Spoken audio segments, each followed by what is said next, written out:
Allah satu nikmat. Apabila kita lalai, kita lupa bahwa nikmat yang Allah berikan itu sebenarnya bagi seorang murid bukan kehebatan dia, bukan karena kecerdasan dia, bukan karena kepandaian dia. Apapun kemuliaan yang Allah berikan kepada seorang murid di dalam dia mengikuti tuntunan bimbingan dari seorang mursyid, itu semuanya adalah barokah karomah gurunya. Ini yang dilupakan. Lalu timbul keakuannya. Dia melupakan itu, orang sudah hormat dengan dia, orang sudah mulai segan dengan dia, orang sudah mulai cinta dengan dia. Dia merasa itu karena kecerdasan dia, dia merasa itu karena kepandaian dia, dia merasa itu karena kehebatan dia melobi manusia dan sebagainya. Bukan itu sebenarnya. Akhirnya perasaannya ini menghijab dia, perasaannya yang merusak dia. Nikmat tadi pada lahiriahnya, tetapi hakikatnya ini bala dari Allah Subhanahu wa Ta'ala. Maka pandangan seorang murid, sekali lagi para ikhwan, semuanya apapun yang Allah berikan kemuliaan bagi seorang murid, semuanya itu adalah barokah karomah dari syekh mursyidnya. Ini yang hendak selalu kita sadari.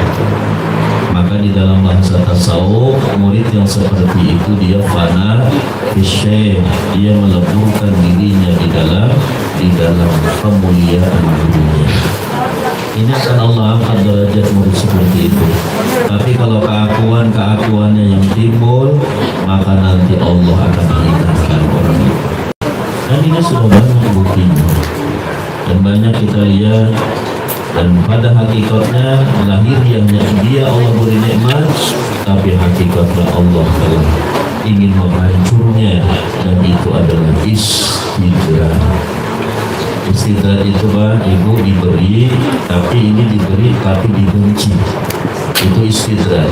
Kamu mau ini kuberi kata Allah, tapi Allah membenci kepada orang itu. Alhamdulillah. Jadi sekali lagi, mari kita saling mengingatkan apa kemuliaan yang Allah berikan kepada para murid di dalam dia mengikuti tuntunan tarbiyah bimbingan mursyidnya. Itu adalah barokah karomah gurunya. Ini karomah guruku, ini berkah karomah guruku. Aku bukan siapa-siapa, aku tidak akan bisa seperti ini. Ini adalah barokah karomah guruku. Ini yang sebenarnya yang kita perlu, bukan kepandaian kita, bukan kehebatan kita. Nah, ini yang sering mungkin dilupakan. Bapak, Ibu, ikhwan wal akhwat yang dirahmati Allah, kita bersyukur bahwa pada malam hari ini kita bersama-sama bisa menghadiri manaqib di tempat yang mulia ini. Dan mungkin informasinya tadi salah satu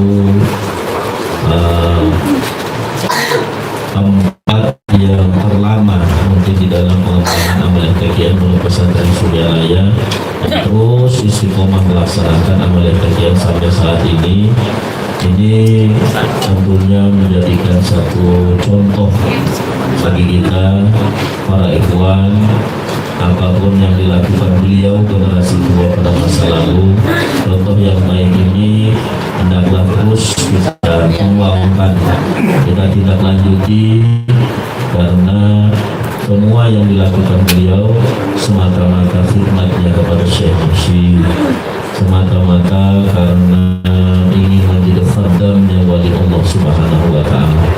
Memang Bapak Ibu yang dirahmati Allah, kita jadi khadamnya wali ini tidak kelihatan secara kasat mata.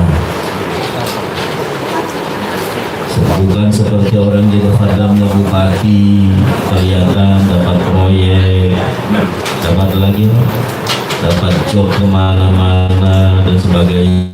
Kita jadi khadamnya wali, insya Allah dapat barokah karomahnya waliullah, barokah karomahnya kekasih Allah. Kalau kekasih Allah itu ada sedikit saja melirik kecintaan, kalau yang mesti mau cakap jantung bagaimana? Beras benar itu udah pasrah, udah terserah sudah. Ini yang kita persiapkan. Maka Abah ini menyelamatkan agar kita matinya dalam keadaan husnul khotimah. Apa bukan sesuatu yang luar biasa? Hanya sedikit pengorbanan kita merasa rugi. Kita dituntut hanya berkorban waktu, apalagi disuruh korban duit. Korban waktu sebentar aja untuk duduk berkhidmat di majelisnya guru, untuk duduk bersama-sama kita dalam rangka belajar untuk menjadi kekasih Allah Subhanahu wa Ta'ala melalui tarbiyah bimbingan beliau. Kita sulit. Memang kesibukan dunia luar biasa ya. Cuma kadang-kadang ada yang udah sibuk buat alasan sih kemana Pak tadi, aduh sibuk, padahal udah sibuk. Orang-orang yang selalu seperti itu nanti Allah buat dia alasan juga, udah sibuk nanti dia merasa sih sibuk. Jadi mari kita program Bapak Ibu yang dirahmati Allah. Karena acara di sini seminggu sekali kan. Kita program kalau memang udzur syar'i Allah tidak memberatkan, la yukallifullahu 'abdan illa wus'aha. Allah tidak memberati kepada hambanya kecuali batas kemampuannya. Udzur syar'i tidak masalah karena memang udzur. Tapi kalau kita tidak ada udzur, maka jangan kita tidak hadir, jangan kita tidak turun. Inilah bimbingan Syekh Mursyid kita. Karena amalia khotaman itu amal-amal yang menakibat ini bagian daripada thariqah Qadiriyah wa Naqsyabandiyah Pondok Pesantren Suryalaya. Nah ini nanti insya Allah menjadi asbab kita selamat di dalam dunia, selamat di dalam negeri akhirat. Kan kita ingin seperti itu semua kan. Ketika doa Rabbana atina fid dunya hasanah wa fil akhirati hasanah, dunianya selamat, dunianya baik, akhiratnya baik. Tapi hanya sekedar permohonan, tidak ada kerja nyata. Maka inilah bagian kerja nyata kita supaya baik di dunia, baik di akhirat kita mengikuti kekasihnya Allah. Kita mengikuti waliullah, dan wali itu tidak akan menyesatkan kita. Kekasih Allah tidak akan membawa kita kepada jalan yang dimurkai oleh Allah Subhanahu wa Ta'ala. Dan kita bersyukur Bapak Ibu yang dirahmati Allah, kita yang telah bertemu dengan mursyid ini orang pilihan. Orang yang berjumpa dengan mursyid, orang yang ingin dijadikan Allah sebagai kekasihnya. Maka dalam sebuah para ulama berkata, apabila Allah mencintai hambanya, para sufi berkata, apabila Allah mencintai hambanya, apa yang Allah bukakan pertama bagi hamba itu? Yang pertama Allah bukakan kepada hamba itu pintu zikir kepadanya. Itu Allah ingin mencintai orang itu. Apa pintu zikir itu? Dia bertemu dengan syekh yang mursyid. Pintu zikir adalah syekh yang mursyid. Walaupun kita baca dalil zikir, walaupun kita pernah menghadir seminar tentang zikir, tetap kita tidak bisa mengingat Allah. Maka pintu zikir itu adalah mursyid, dan kita telah bertemu dengan mursyid. Hakikatnya Allah ingin menjadikan orang itu sebagai kekasih. Ini syukur anugerah yang luar biasa. Kita ingin dikasih mungkin seorang sebagai dikasih pejabat, dikasih bupati, kita bersusah payah melobi pendekatan kepadanya, menguras energi, membuang waktu kita supaya bupati tadi mencintai kita. Ini apa kita tidak bangga supaya dicintai kekasih Allah? Kalau kekasih Allah tadi melirik cintanya kepada kita, Allah pasti menaruh perhatian kepada kita. Tetapi kita dicintai Bapak Ibu yang dirahmati Allah.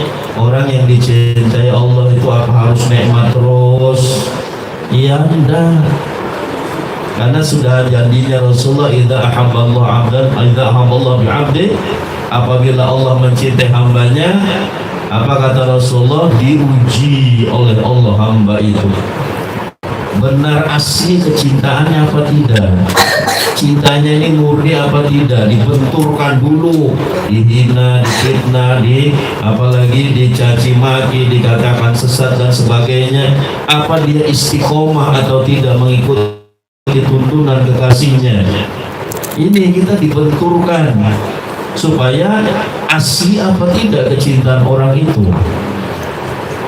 Nah, maka perlunya kita selalu terus mengadakan hadir di halaqah-halaqah, menghadiri di majelis-majelis yang telah berkembang, yang hidup dalam rangka kita untuk saling menguatkan.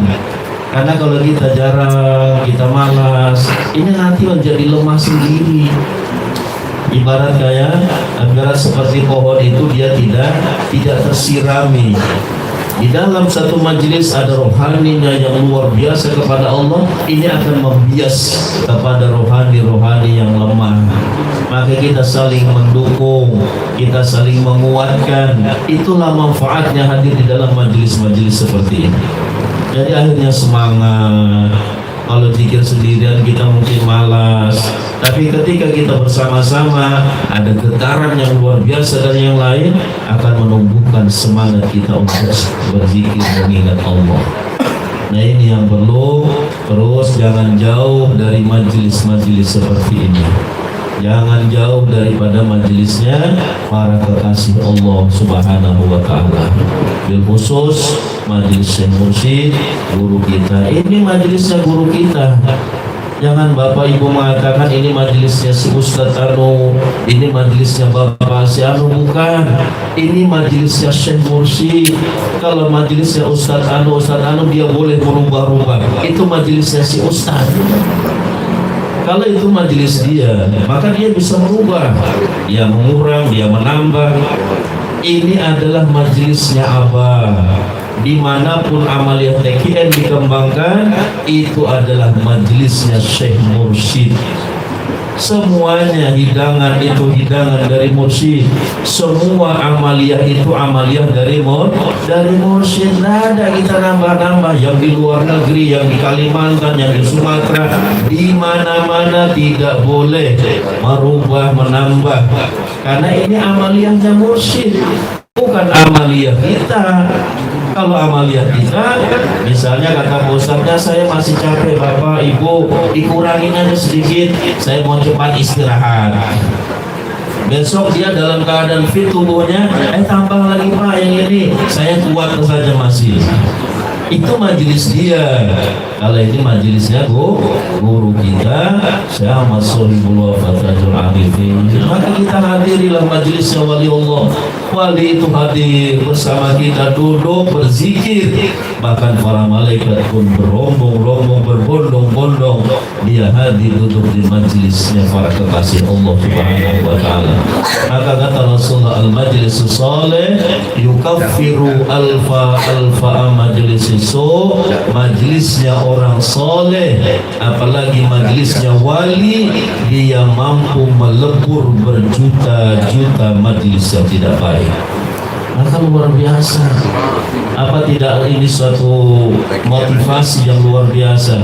Ketika hanya kita duduk di majelis ini, Allah hancurkan berjuta-juta dulu kita duduk di majelis yang tidak baik. Dihancur leburkan oleh Allah. Ketika nanti di akhirat kita merasa Masya Allah luar biasa, kita ingin duduk terus di majelis-majelis seperti ini karena kita melihat keistimewaan yang telah Allah janjikan baginya di dalam negeri akhirat. Dan juga Bapak Ibu yang dirahmati Allah, di dalam kita mengikuti tuntunan bimbingan daripada Mursyid, apapun itu tuntunan beliau, baik itu amaliyah harian, baik amaliyah mingguan khataman atau manakiban, tidak ada tujuan kita terkecuali semata-mata hanya mengharap ridha Allah. Jangan ada tujuan sesuatu selain Allah. Jangan ada tujuan dunia. Mungkin ada yang berkata kalau menghadiri manaqib nanti sugih, menghadiri manaqib supaya ini, supaya itu bukan ajaran pondok pesantren Suryalaya. Abah tidak mengajarkan supaya hadir manaqib nanti kamu supaya dimuliakan, dah. Diluruskan niat. Kalau ketika jihad akbar diluruskan niat, ketika kita mulai menarik la ilaha illallah, ini jihad akbar. Ini perang besar kita di dalam melawan, menghancur leburkan nafsu dan syaitan. La ilaha illallah kata ulama sufi Saiful Muridi. La ilaha illallah itu pedangnya para murid. Nah, ketika dia melaksanakan jihad akbar dengan kalimat yang mulia itu, diluruskan niatnya. Nah, maka semuanya harus seperti itu. Amaliyah zikir khotamannya, amaliyah bulanan manakibannya diluruskan. Ilahi anta maksudi waridhaka madludi. Allah, saya lakukan semua ini hanya Engkau yang saya maksud. Saya hadir di tempat ini hanya Engkau yang saya maksud. Kalau nanti dengan dia istiqomah Allah berikan kemuliaan, ini semuanya barokah karomah dari guruku. Ini pandangan seorang murid. Nah, ini hati-hati Bapak Ibu yang dirahmati Allah. Jadi di dalam thariqat itu apa kita tidak diuji dengan prestasi-prestasi yang kita dapat. Kalau kita lupa, kita lalai, kita mengira semua itu hasil daripada kehebatan dan kepandaian kita. Tidak, semuanya adalah barokah karomah dari guru kita. Nah, maka jangan ada tujuan kita mari di dalam melaksanakan dan menghadiri amaliyah semua yang menjadi tuntunan mursyid, kita tanamkan semata-mata hanya mencari ridho Allah Subhanahu wa ta'ala. Banyak dulu kita juga pernah dengar di Kalimantan, baca ini supaya sugih, menghadiri manaqib ini supaya sugih, supaya Allah tidak ridho. Kemarin sudah kita ceritakan pada manaqiban di rumah Pak Haji Indra. Orang yang di dalam amaliyahnya ada tujuan selain Allah, orang itu terjebak di dalam syirik yang khafi, syirik yang kecil. Namanya saja sudah syirik yang kecil. Rasulullah mengisyaratkan syirik yang kecil itu seperti semut yang hitam berjalan di atas batu yang hitam di tengah malam. Sulit kita mengenalinya. Nah, maka Abah meluruskan niat semua murid ini. Jangan ada tujuan kalian di dalam melakukan amal soleh semata-mata ilahi anta maksudi waridhaka madludi. Ini harus kita tanamkan dari awal, karena niat ini asasul ibadah. Niat ini fondasi. Apabila niatnya tidak ditata dengan benar, bagaimana bisa dibangun bangunan ibadah yang kokoh? Karena niatnya tidak benar. Niat yang tidak benar ini mengakibatkan bangunan tadi menjadi rapuh, tidak kuat. Dan orang yang ada tujuan selain Allah di dalam amalnya, dia nanti bisa kecewa. Orang tadi bisa kecewa. Banyak yang kecewa. Ngamalkan ini supaya ini, ngamalkan ini supaya ini, bangun malam supaya dimuliakan, karena dalilnya wa minal laili fatahajjad bihi nafilatan lak asa ayyab'asaka rabbuka maqaman mahmuda. Dengan malam hendaklah engkau bertahajud, engkau bangun, mudah-mudahan nanti Allah akan mengangkat kamu pada tempat yang mulia. Semangat dia membaca dalil, lalu semangat bangun malam. Semakin bangun malam semakin dihinakan orang. Akhirnya dia berhenti bangun malam. Dalilnya katanya kalau bangun malam dimuliakan. Kenapa kok udah dimuliakan malah dihinakan orang? Dalilnya yang salah apa niatnya yang tidak diluruskan? Niatnya yang tidak diluruskan. Allah dari ridho. Kalau diberi Allah pun jadi bahaya bagi orang itu, jadi sombong. Oh, ini hasil bangun malamku, sombong sehingga orang semuanya hormat kepadaku. Ini bahaya. Kalau diberi bahaya, tidak diberi juga jadi bahaya. Kalau tidak diberikan apa yang diharapkannya, maka dia putus putus asa, sudah mulai hari ini aku berhenti bangun malam. Akhirnya menyalahkan Al-Quran. Ini bahayanya, salahnya dari ini. Dia kemarin kita ceritakan seperti orang apa, tukang beca, dia dengan orang ceramah ketika asik mengayuh becanya melewati sebuah musola. Ketika itu orang berdakwah, kata ustadz yang ceramah, bapak-bapak, ibu-ibu, ini bagus amalan sembahyang duha supaya murah rezeki. Tukang beca ini dengar, lalu pulang dia semangat. Akhirnya dia semangat sembahyang duha, sehari, 2 hari, 3 hari, semakin kuat sembahyang duha, semakin macet rezekinya. Akhirnya apa? Tukang beca tadi akhirnya berhenti sembahyang duha, putus asa. Katanya dalilnya sembahyang duha supaya rezekinya lancar, kok ini malah macet. Akhirnya dia berhenti karena beramal ada tujuan selain Allah. Ini Allah tidak mau kamu beramal hanya semata-mata hanya mengharapkan ridho Allah. Kalau diberi Allah, karunia-Nya itu atas kehendak Allah Subhanahu wa taala. Bagi kita yang berguru, kita punya mursyid, itu semua barokah karomah guruku. Orang yang tidak punya mursyid, pandangannya itu kehendak Allah. Memang semuanya kehendak Allah, tapi bagi orang yang bermursyid, ini semua barokah karomah guruku. Maka murid tadi fana dia meleburkan dirinya di dalam kemuliaan gurunya. Ini yang terus mari kita sama-sama jaga, kita pelihara. Terus kita selalu waspada. Ada iblis bermacam-macam strategi, ingin merusak, ingin menghancur kita. Dirusak dengan kemuliaan, ketenaran. Apa orang yang tenar ini dia mulia di sisi Allah? Belum tentu. Apa orang yang tidak tenar dia tidak mulia di sisi Allah? Tidak tentu. Kalian pernah dengar bagaimana sejarahnya? Sejarahnya seorang kekasih Allah hidup di zaman tabi'in. Dia hidup di masa sahabat tapi tidak pernah berjumpa dengan Rasulullah.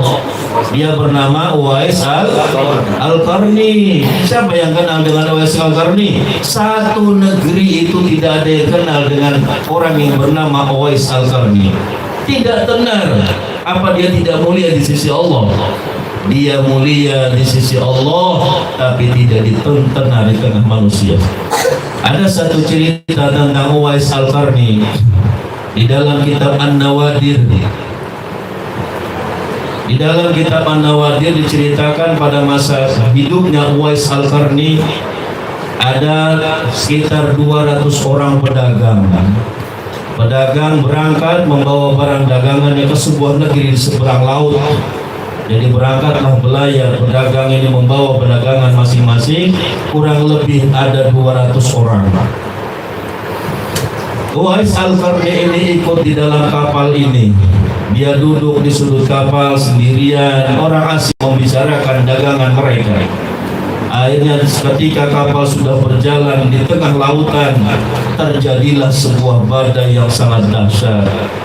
Gelombang yang sangat besar sehingga masuklah air ke dalam kapal. Semua para pedagang ini menjerit, semuanya berteriak, kita akan binasa, kita akan tenggelam, habis dengan harta-harta kita. Semuanya menjerit. Ada seorang pemuda yang duduk di sudut kapal, dia tidak merasakan seperti apa yang dirasakan oleh orang-orang yang dalam kapal itu.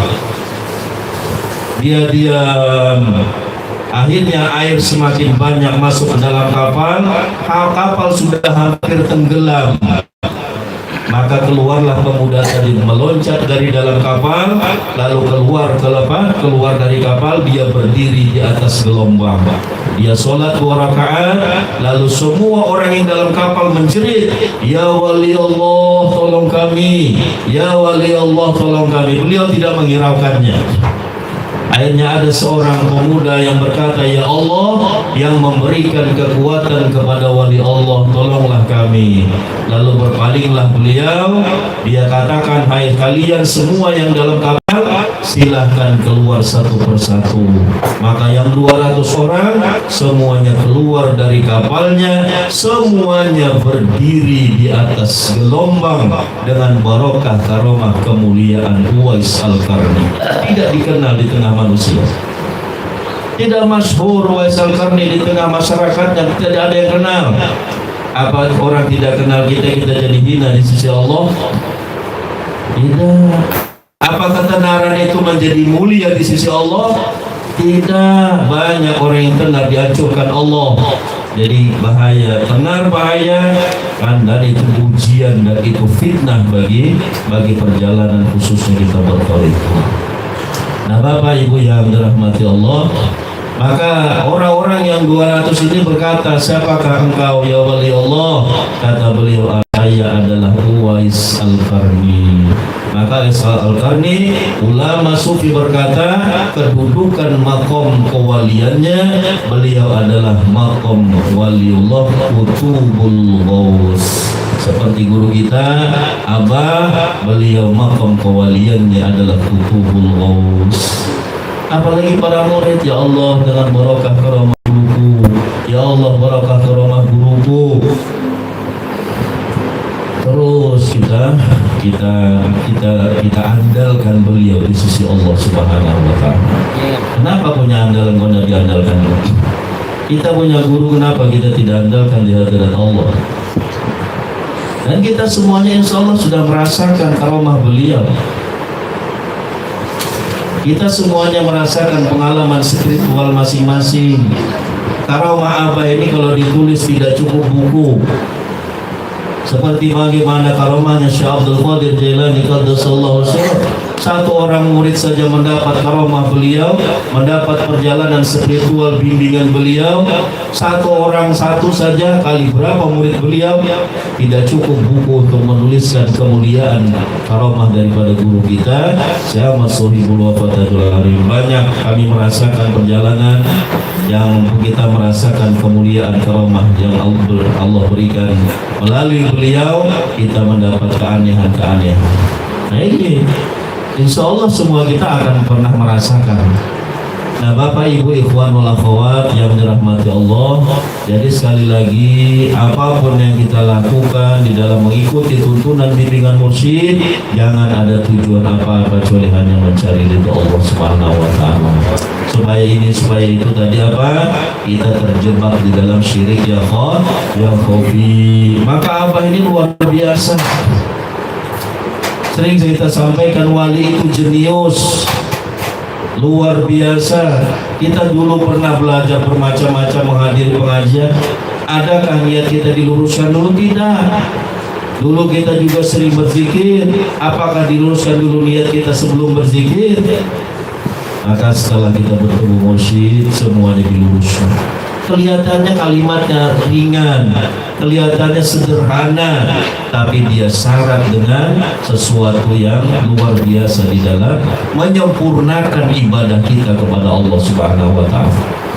Nah ini ikhwan wal akhwat yang dirahmati Allah, jadi mari kita terus jaga, pandang ke dalam diri kita. Takut kalau ada melenceng sedikit, maka sia-sialah usaha kita. Kita duduk 2 jam, 3 jam, 4 jam, 5 jam, akhirnya sia-sia. Kita mungkin berzikir sampai 1000, 2000, duduk 1 jam, akhirnya sia-sia. Karena kalau ada tujuan selain Allah itu sudah sia-sia. Kalau diberi pun jadi bahaya, tidak diberi dia bisa bahaya. Makanya Al-Quran Allah menjelaskan, ya ayyuhalladzina amanu la tulhikum amwalukum wala auladukum an dzikrillah. Hai orang beriman, jangan sampai hartamu, anakmu, bisnismu, kesibukanmu melalaikan kamu dari mengingat Allah. Ini warning dari Allah. Ini peringatan. Kenapa Allah ingatkan demikian? Jangan sampai kamu mencari karuniaku di bumi, kamu melupakan aku, kata Allah. Kenapa? Kalau kita melupakan Allah, karunia itu diberi, kita bisa jadi sombong. Dia di dalam mencari karunia Allah, dia melupakan Allah. Lalu karunia tadi diberi oleh Allah, lalu dia menjadi sombong. Dia berkata, saya sukses, semua ini adalah hasil kerja keras saya. Dia tidak tahu bahwa dia mensukseskan, yang membuat dia seperti itu, bahwa itu adalah atas kehendak Allah. Dalam hadis qudsi Allah berfirman, ada hambaku yang kukayakan, kaya lebih bagus dari miskinnya. Ada hambaku yang kumiskinkan, miskin lebih bagus dari kayanya. Karena Allah ingatkan sudah, jangan sampai kamu mencari karuniaku di bumi ini, kamu melalaikan dari mengingatku, kata Allah. Maka bersyukur kita Bapak Ibu yang dalam hati Allah, kita belajar untuk melatih diri agar senantiasa bisa mengingat Allah, dan kita telah mendapat tuntunan dari guru kita. Nah, bahayanya orang mencari karunia Allah, dia melupakan Allah. Kalau tidak dapat, dia bisa putus asa. Sudah kemana-mana dia berusaha, ke timur, ke barat, ke utara, ke selatan, usaha ini ganti. Akhirnya semuanya tidak ada yang cocok. Akhirnya dia putus asa. Orang mencari karunia Allah, melupakan Allah bahaya. Maka Allah ingatkan, jangan sampai di dalam kamu mencari karuniaku di bumi, kamu mencari ingin membahagiakan anak istrimu, engkau melupakan aku, kata Allah. Ya, inilah kita alhamdulillah dengan sangat sederhana tuntunan mursyid ini, tetapi sangat besar manfaatnya di dalam perjalanan selamat kita di dunia sampai di dalam negeri akhirat. Ikhwan wal akhwat, Bapak Ibu yang dirahmati Allah. Dan juga kita di dalam melaksanakan tuntunan bimbingan daripada mursyid, tentunya banyak tantangan, rintangan yang kita hadapi, ujian. Ada orang berkata kalau orang bertorikot itu selalu akan diuji. Ini hati-hati Bapak Ibu bahasa seperti itu. Kalau bertorikot itu diuji. Apa orang bertorikot tidak diberi ujian? Orang torikot memang insya Allah mungkin dia diberikan Allah perkara yang tidak menyenangkan nafsunya, itu jadi ujian. Tetapi bertorikot atau tidak pun, dia tetap hari itu akan Allah turunkan ujian kepadanya. Tetapi kalau dia tidak bertorikot, itu bukan ujian, itu bala. Kalau dia tidak bertorikot, Allah turunkan masalah yang tidak menyenangi nafsunya, itu bukan ujian, itu jadi teguran. Tapi kalau orang yang telah bertorikot, saya tidak mau bertorikot, nanti diuji. Ya bagus diuji, orang diuji ingin naik pangkat daripada ditegur, daripada azab. Dan perkara yang tidak menyenangkan dia itu hari itu memang harus terjadi. Misalnya dia harus ditakdirkan Allah karena musibah, hari itu memang ditakdirkan Allah dia harus bangkrut, hari itu ditakdirkan Allah memang dia harus ditipu orang, hari itu memang ditakdirkan Allah dia harus sakit. Ya tetap terjadi hari itu, bertorikot atau tidak dia. Tetapi ketika dia sudah menjalani bimbingan gurunya, dia menerima ketentuan Allah. Maka menerima inilah menjadi asbab Allah kifaratus sayyi'at. Allah ingin melebur dosa-dosanya pada masa lalu. Kita ingin dilebur di sini apa nanti dilebur di akhirat? Dilebur di sini paling merasakan sakit sebentar, paling 2 tahun, 3 tahun. Tapi kita terus asik dengan Allah. Lahiriahnya itu penyakit, hakikatnya ini hadiah dari kekasihnya.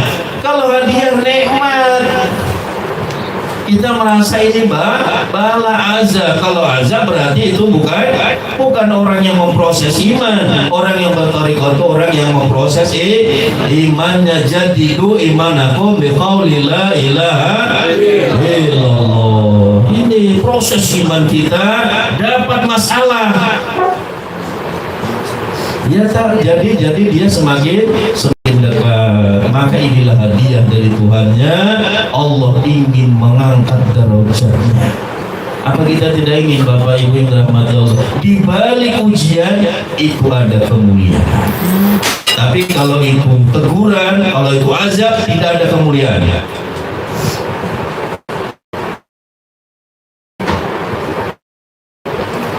Nah ini kita bersyukur. Orang sering berkata, jangan bertarekot Pak, Ibu, jangan bertarekot, nanti sampai diuji. Kita tanya sama dia, kalau kamu tidak bertarekot, apa kamu tidak diberikan masalah yang tidak menyenangkan nafsumu? Kalau memang itu Allah takdirkan terjadi, bertarekot atau tidak, dia tetap hari itu terjadi.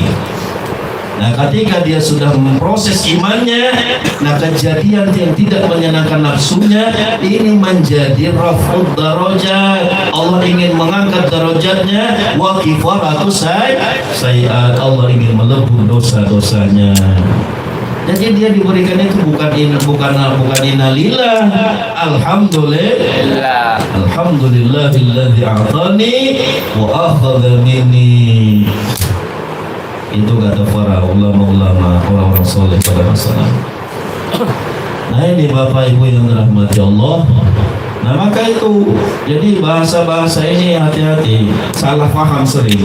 Jangan bertarekot Pak, nanti sampai diuji. Oh saya tidak berani bertarekot, nanti diuji. Ini salah besar. Memang benar diuji, tapi mau diuji apa mau ditegur apa mau diazab. Tetap hari itu akan terjadi perkara yang tidak menyenangkan. Tapi ketika bertarekot jadi ingat, misalnya Bapak Ibu yang dirahmati Allah, kita ini asik jalan, sampean asik jalan, kaki sampean tersandung, kaki sampean ini luka parah, lalu sampean jalan kaki sampean tersandung kena batu. Ketika memang hari itu sampean harus tersandung. Hari itu kaki kita yang luka tadi malahan kena batu, pasti hari itu akan terjadi. Ketika sampean bertarekot sudah menjalani memproses iman, ketika tersandung, ya Allah, akhirnya ini jadi menjadikan dia semakin ingat. Mungkin tadi dia lalai, mungkin tadi hatinya dibawa iblis mengembara kemana-mana. Allah ingatkan dengan dunia, maka alam menjadi gurunya. Diingatkan dengan batu yang menyandung kakinya, akhirnya dia ingat kepada Allah. Masya Allah, seandainya kakiku tidak terkena batu, maka hatiku terus mengembara di bawah iblis berkata. Apa bukan anugerah ini? Masya Allah, dia terpesona akhirnya. Masya Allah, ya Allah, terima kasih ya Allah. Padahal kakinya berdarah. Tapi kalau tidak diproses imannya, ketika kena batu, wah kurang ajar, siapa naruh batu di setengah jalan ini, tendangnya lagi batunya, tambah parah mukanya. Jadi ini sakit tidak jadi nikmat, sakit jadi tambah jadi dua ruginya, rugi kakinya sakit, akhiratnya tidak dapat hadiah dari Allah. Bapak Ibu dalam masalah, saya sering dengar, jangan kotor-kotor nanti diuji. Saya nggak mau diuji. Katanya ujiannya berat. Apapun yang Allah timpakan kepada al-tariqah itu hadiah dari kekasihnya untuk semakin dia kuat kepada Allah. Tidak ada tempatnya bergantung lagi kecuali Allah. Kemana lagi mau lapor? Lapor tetangga juga banyak masalah. Kadang ibu-ibu ada masalah lapor tetangga, bagaimana Bu, suami saya gini. Kata ibu tadi suami saya lebih parah Bu. Saya diam aja sampean sudah kena tsunami. Kita ke Allah, bangun malam munajat kepada Allah. Ya Allah, itu suami saya, tapi dia bukan milik saya, dia milikmu ya Allah. Bimbing dia ke jalan yang kau ridhoi dengan barokah karomah guru ya Allah. Sudah selesai, serahkan aja sudah kepada guru. Itu Bapak Ibu, kenapa andalan kau udah diandalkan? Sampai punya kawan jenderal, kira-kira diandalkan apa anda? Ketika ada orang macam-macam, itu jenderal itu teman saya.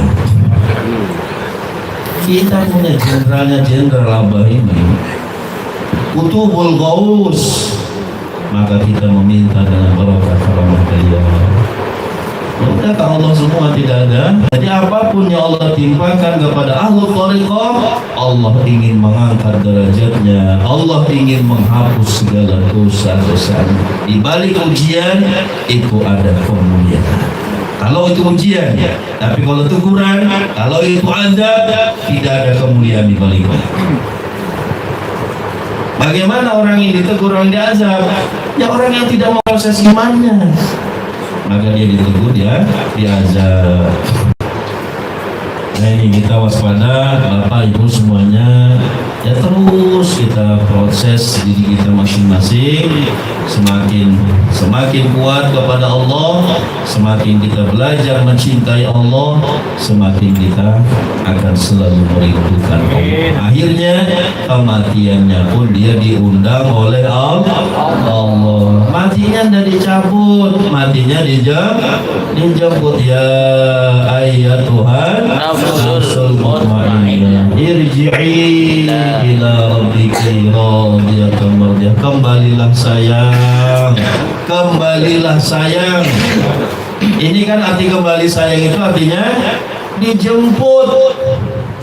Kalau dicabut, idza jaa ajaluhum la yastakhiruna sa'atan wa la yastaqdimun. Apabila tiba ajal manusia, tidak bisa lagi ditunda-tunda, tidak bisa dipercepat, tidak bisa dilambatkan, walaupun cuma sedetik saja. Ini dicabut, sakit, dia tidak mau kembali tapi dipaksa pulang.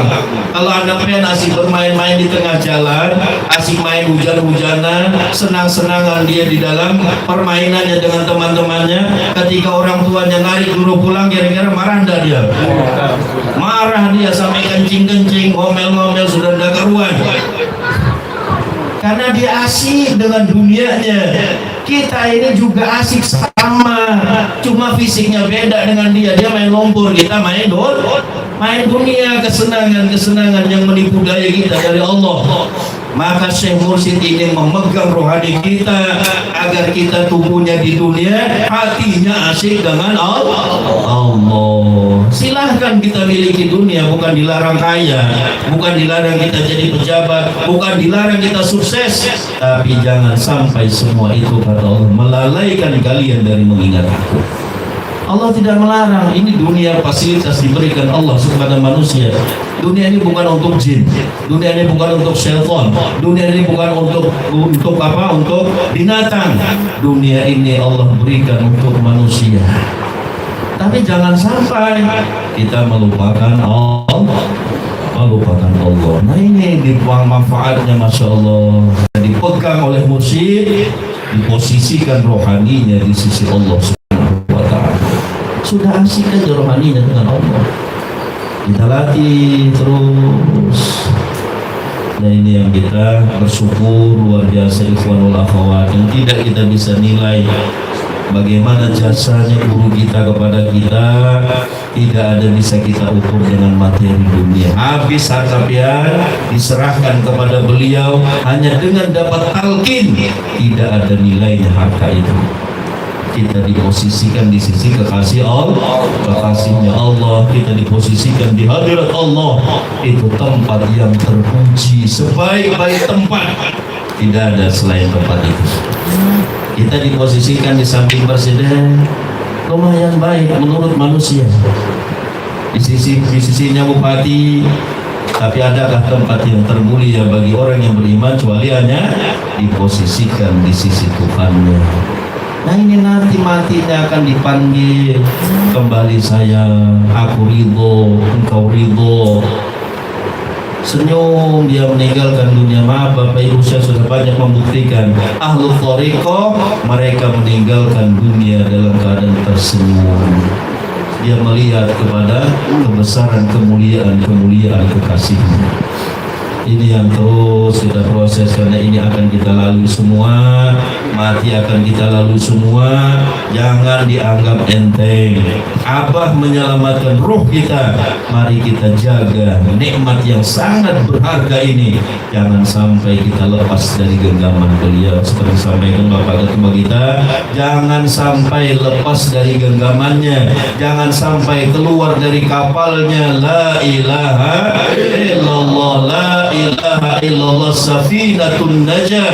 La ilaha illallah kapal yang menyelamatkan nahodanya apa? Kita sebagai penumpang kita cukup tinggal di situ, wukuf diam, insya Allah beliau akan membawa kapalnya ke pantai idaman.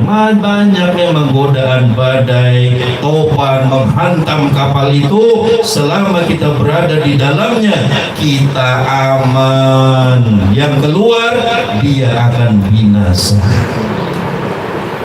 Udah dirayu dengan ini, dikatakan ini, beliau sudah tidak ada, dia sudah mati, harus diganti lagi pengganti yang hidup.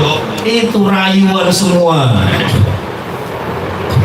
Tidak bisa ini seperti mengganti RT, tidak bisa ini seperti mengganti presiden. Presidennya sudah mati, harus diganti, tidak bisa. Ini lain keilmuan. Kalau keilmuan boleh diganti-ganti. Ini adalah masalah rohani. Bimbingan beliau bukan hanya ketika masa hidupnya, dalam kubur pun beliau akan membimbing murid-muridnya. Di dalam sebuah kitab Rasulullah bersabda, Syekh Mursyid itu akan membimbing muridnya di dalam kuburnya. Kalau muridnya tadi tidak mencapai marifat kepada Allah di dalam dunianya, nanti di kuburnya rohani mursyidnya akan mengajarkan kepada muridnya ilmu ma'rifat, sehingga nanti dipanggil di padang mahsyar muridnya dalam keadaan arif billah. Orang-orang bingung melihat, maka itu dulu preman, maka itu dulu bajingan, maka itu dulu tukang ini dan sebagainya. Kok dia dibangkitkan di hari kiamat dalam keadaan ma'rifat kepada Allah, dapat kedudukan yang tinggi? Kaget semua orang di padang mahsyar.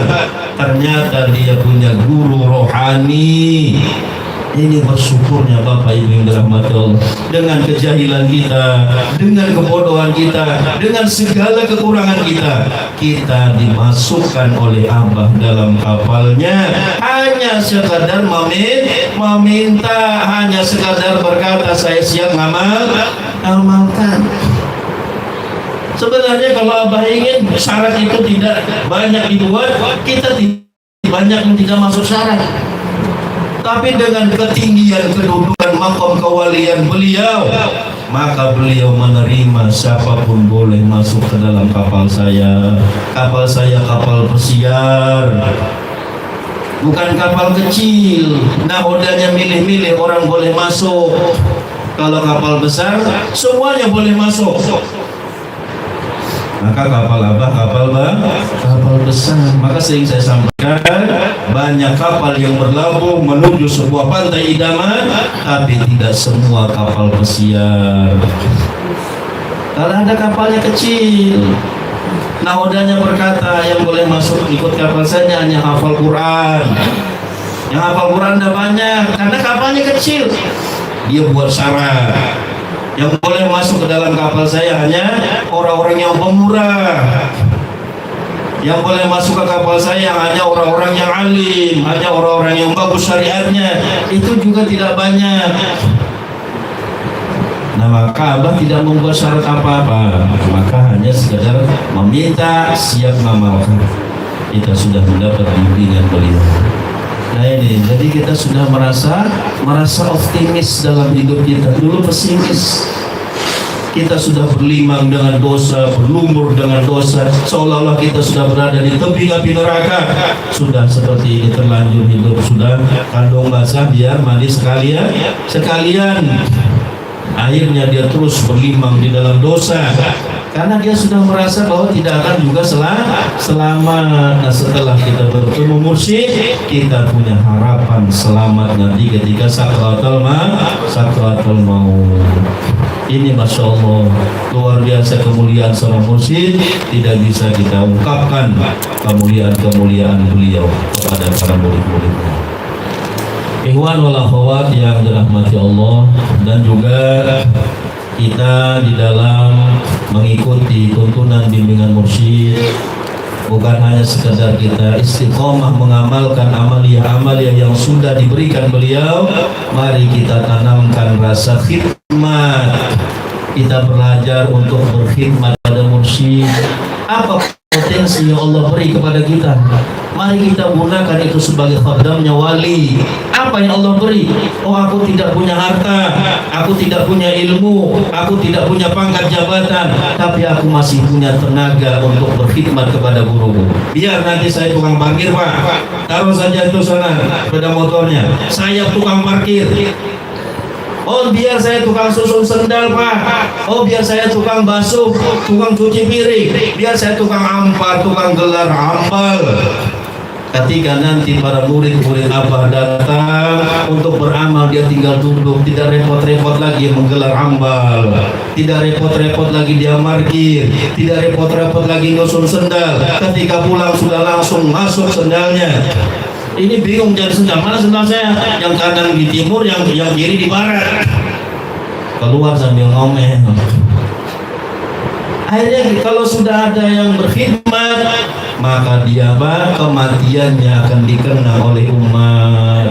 Seperti beliau, kematiannya dikenang oleh umat. Seandainya Bapak itu ada, dia akan hadir bersama-sama kita. Selama ini dijalankan, beliau dapat fadilahnya orang yang hadir di majelis.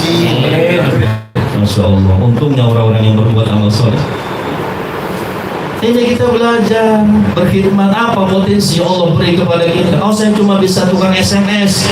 Assalamualaikum semua ikhwan wal akhwat seluruh Kabupaten Tangerang, malam khataman manajemen di tempat ini. Mari kita sama-sama hadiri. Tukang SMS saja kalau dia mati nanti dicari ikhwan. Loh, kemana ini tukang SMS? Tidak ada lagi. Oh, mati sudah, Pak. Masya Allah. Nanti tukang susun sendal itu, saya cuma punya tenaga, saya harta ndak punya, ilmu juga ndak punya, mimpin khotaman ndak bisa, mimpin zikir ndak bisa. Oh, saya tukang susun sendal aja, Pak. Apa nilainya? Tidak sama. Kalau tujuannya khidmat, sama di sisi Allah. Apa yang punya harta aja yang bisa berkhidmat? Sama semua. Kalau tidak sama nanti kita protes di sisi Allah. Kenapa ya Allah Engkau tidak takdirkan saya kaya? Kalau saya kaya, saya bisa juga seperti dia. Maka Allah berikan sama. Kalau tujuannya khidmat kepada wali, man hasonat khidmatuhu wajabat karamatuhu. Itu pasti. Siapa yang bagus menjadi pelayan gurunya, berkhidmat dengan gurunya, dia akan mendapat karomah. Itu akan mendapat perhatian syekhnya. Ini para sufi dulu, Pak, mengharapkan perhatian syekhnya, nazar syekhnya, pandangan syekhnya kepadanya, menangis merintih di pintu gurunya untuk mendapatkan pandangan gurunya. Kita hanya sekedar berkhadam di majelis-majelis beliau dan tidak ada tujuan apa-apa. Berkhidmat murni semata-mata mengharapkan ridha Allah. Sudah seperti apa nih tukang susun sendal. Nanti tukang susun sendal itu mati, orang bingung, kok tembak hambur sendalnya semua. Mana bapak anu? Sudah meninggal. Dia dapat terus itu aliran amal. Nah, ini bersyukurnya kita, Masya Allah. Bapak Ibu yang dirahmati Allah, jangan kita anggap biasa thariqah ini, jangan kita anggap biasa tuntunan mursyid ini. Ini sesuatu yang luar biasa. Kalau Allah mengatakan may yahdillah fahuwal muhtad wa may yudlil falan tajida lahu waliyan mursyida. Siapa yang Allah berikan hidayah, dia yang dapat. Siapa yang Allah sesatkan dari jalannya, dia tidak bisa mengingatnya, dia tidak bisa membersihkan sifat yang tercela dalam dirinya, itu disesatkan namanya. Walaupun dihafal 1000 kitab, maka dia tidak berjumpa dengan wali yang mursyid. Artinya ini anugerah besar. Ini jangan dianggap biasa, jangan dianggap seperti majelis-majelis pada umumnya. Wah, paling manakibar, yang dibaca itu juga, paling khotaman, yang dibaca itu juga, saya sudah hafal. Jangan sampai anggap seperti amalan biasa. Ini sesuatu Allah sudah menyatakan, orang yang bertemu mursyid, dia yang mendapat hidayah, tuntunan, bimbingan dari Allah. Apa bukan anugerah ini bagi kita, Bapak Ibu yang dirahmati Allah? Maka peliharalah nikmat ini, pegang erat-erat, jangan sampai kita lepas daripadanya. Itu saja mungkin yang dapat kami sampaikan. Mudah-mudahan semua ikhwan, akhwat khususnya yang Tangerang diberikan Allah kekuatan, keistiqomahan, kesabaran di dalam menuntun, membimbing, mengamankan, mengamalkan, melestarikan amaliyah kajian pondok pesantren Suryalaya. Dan juga ikhwan wal akhwat yang diberikan Allah ujian, mudah-mudahan kuat menghadapi ujiannya, dan mudah-mudahan senantiasa ujian itu menjadikan dia semakin dekat kepada Allah Subhanahu wa taala. Wallahu a'lam bishawab. Mohon maaf atas segala kekurangannya. Wallahu muwaffiq ila aqwamit thoriq. Assalamualaikum warahmatullahi wabarakatuh.